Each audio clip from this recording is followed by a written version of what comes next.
Right on the southern border of the US where it meets Mexico, there is a city called Nogales. A tall fence cuts it in half. On one side, in Nogales, Arizona, people have good income levels, kids are in school, and law and order are well maintained. On the other side, not as much. Public health conditions are poor, life expectancy is low, infrastructure is crumbling, and crime is everywhere. It's not about culture. Both sides share the same ancestors. Until 1854, when the US bought a strip of land in the Gadsden Purchase, both sides were even part of the same country. So if it's not heritage, culture, or geography, what is it? In this video, we will see how this small city holds the key to understanding why are some nations rich while others stay poor. What is it about this fence that makes the worlds on the two sides so different? To understand this, we need to look at the way the two societies were formed during the early colonial period. An institutional divergence took place then, with implications lasting into the present day.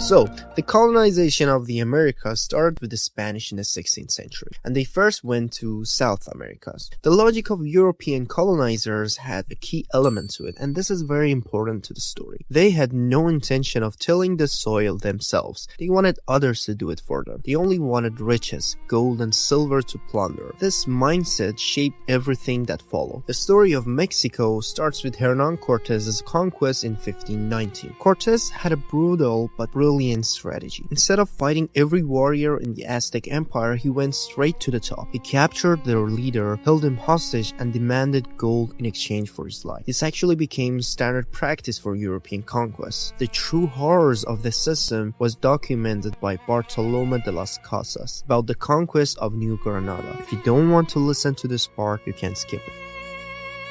The Spanish seized the region's king and kept him prisoner for months until he filled a room full of gold and gave it to them. The king, desperate for his life, sent his men in search of gold, but it was never enough. The Spanish accused him of breaking his promise and sentenced him to the strappado, put burning tallow on his belly, pinned both his legs to poles with iron hoops and his neck with another, and then with two men holding his hands proceeded to burn the soles of his feet. From time to time, the commander would look in and repeat that they would torture him until death, slowly, unless he produced more gold.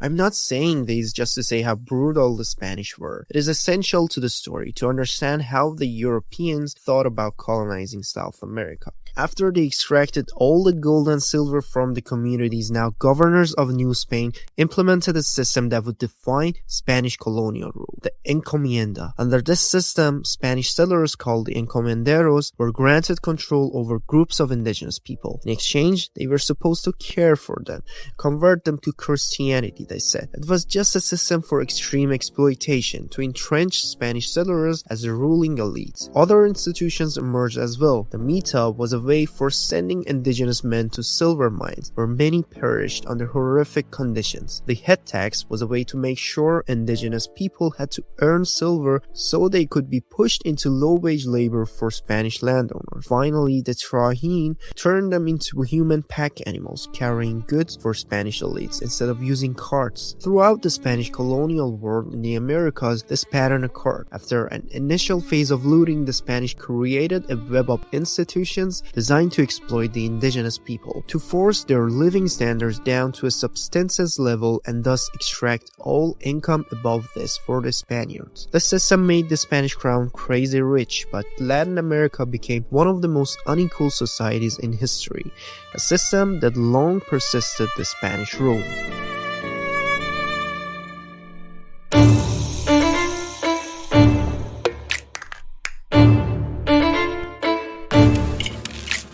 The situation in the north went very differently. When the Spanish were busy in the south, England was healing from its civil war. And when they finally turned their attention to the New World in 1588, they just got the leftovers. Yeah, the US was considered the leftovers. You will see why in a second. In 1607, they founded Jamestown, Virginia. And at first they tried to copy the Spanish model. There was just one problem. They had landed in the territory of the Powhatan Confederacy, a powerful alliance of 30 tribes. tribes. And the king there wasn't playing along. Unlike the Aztecs and the Incas, they didn't have massive stockpiles of gold and silver. They weren't interested in being ruled, and they weren't about to hand over their land. At this moment of crisis, one man stepped up, John Smith. In many ways, he should be considered one of the founding fathers of the US, because without him, Jamestown probably wouldn't have survived. Smith was the first to realize that the Spanish model of colonization would not work in Virginia. So when a ship set sail back to England, it carried a desperate letter from Smith, pleading with the directors of the company to change the way they thought about the colony. There was no possibility of a get-rich-quick exploitation of Virginia along the lines of Mexico and Peru.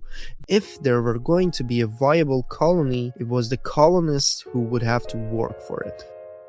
So he asked to send the right people. The colony didn't need elite rulers, it needed carpenters, farmers, blacksmiths, fishermen, and people who could actually build a functioning settlement. By 1619, the settlers in Jamestown were given incentives to work. 50 acres of land was granted to each male settlers, and a general assembly was established, giving all adult men a voice in governance. It took the Virginia Company 12 years to learn its first lesson, that what worked for the Spanish in Mexico and in Central and South America would not work in the North. The rest of the 17th century saw a long series of struggles over the second lesson, that the only option for an economically viable colony was to create institutions that gave the colonists incentives to invest and to work hard. Let's see what that means. Over the next century, this pattern played out across all 13 colonies.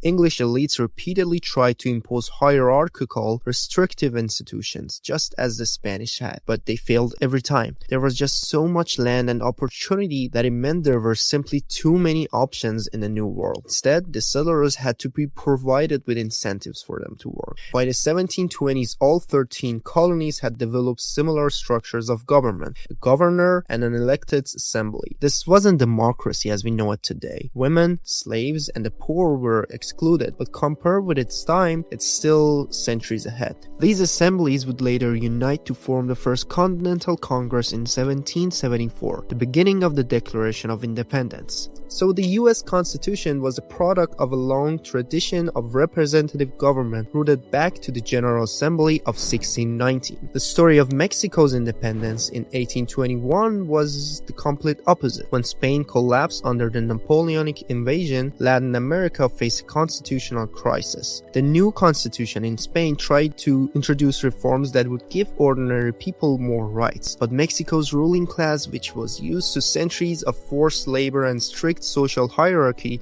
saw these challenges as a threat. So they said, sorry Spain, we'll be going separate ways. And they placed Agustin de Iturbide at the top as emperor. There is a key difference in the stories of the two nations' independence. In North America, independence came from a fight to expand political rights, while in Mexico, it was a way for the elite to hold on to power.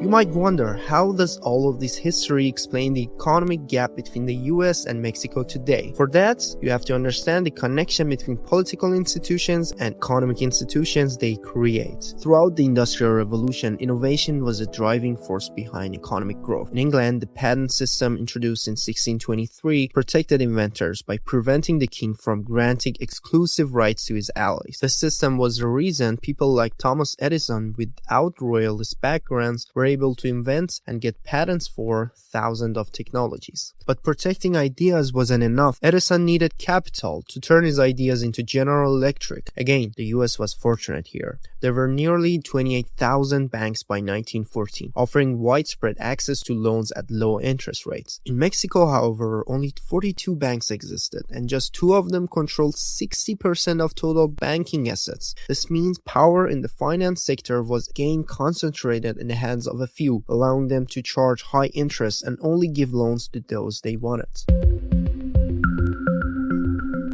The best way to understand the lasting impact of colonial institutions is to look at the stark contrast between Bill Gates and Carlos Slim. Aside from the lack of mustache, Gates built Microsoft through innovation and entrepreneurship, but even as the world's richest man, he wasn't above US antitrust laws, when in 1998, the Department of Justice sued Microsoft for abusing its monopoly power. Slim, on the other hand, built his fortune not through innovation, but through political connections. In 1990, he acquired Telmex, Mexico's state-owned telecom monopoly, in a rigged privatization deal backed by the president. He didn't even place the highest bid, but still won and used Telmex's own revenues to finance the purchase. But when Slim tried to use the same tactics in the US, he failed. His company violated a contract and US courts fined him $454 million.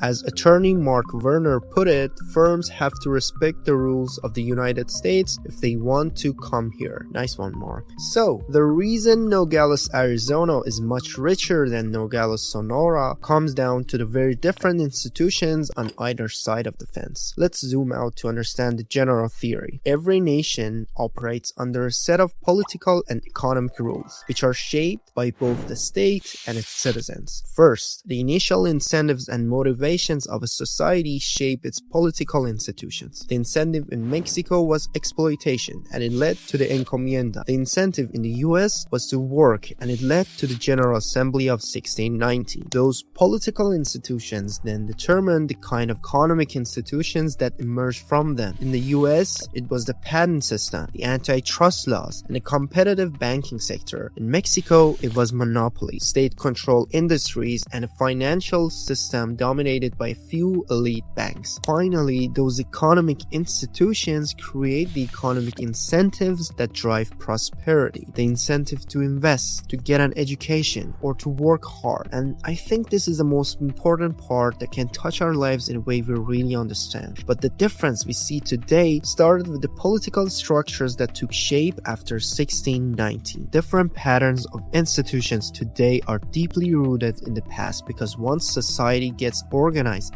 in a particular way, this tends to persist. And it is because of this persistence that it is so difficult to remove world inequality and make poor countries prosperous.